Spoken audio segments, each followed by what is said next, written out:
সীমান্তে বিএসএফ জওয়ানদের ফাঁকি দিয়ে ভারতে অনুপ্রবেশ অব্যাহত রয়েছে বাংলাদেশিদের। ভারত বাংলা সীমান্ত ডিঙিয়ে সিমনা এলাকায় রাতের আধারে প্রবেশ করে এক বাংলাদেশি যুবক। স্থানীয় জনতার কাছ থেকে খবর পেয়ে সিমনার পুরাতন সিমনাপাড়া থেকে মঙ্গলবার সকালে অবৈধভাবে প্রবেশকারী ওই যুবককে আটক করে নিয়ে আসে সুন্দরটিলা ফাঁড়ির পুলিশ টিম। বাংলাদেশি যুবকটির নাম শ্যামল দাস। সে বাংলাদেশ হবিগঞ্জ জেলার মাধবপুর থানাধীন এরিয়ার বাসিন্দা।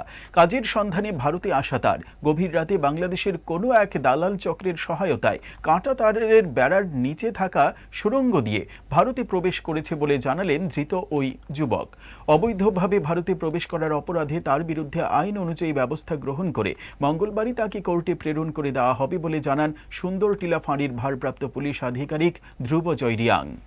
এটা আজকে সকালবেলা 8টা নাগাদ এটা পুরান সিমনা এলাকা থেকে একজনে ফোন করছে যে একজন লোক অচেনা সন্দেহজনকভাবে ঘোরাফেরা করতেছে। এই খবরটা পাই আমরা তড়িঘড়ি ঘটনাস্থলে গেলাম। গিয়া ঠিক এমন লোক একজন পাইছে। পাওয়ার পরে আমরা ইন্টারোগেশন করছি বাড়ি ঘর কোথায়, নাম কি আছে বিষয়।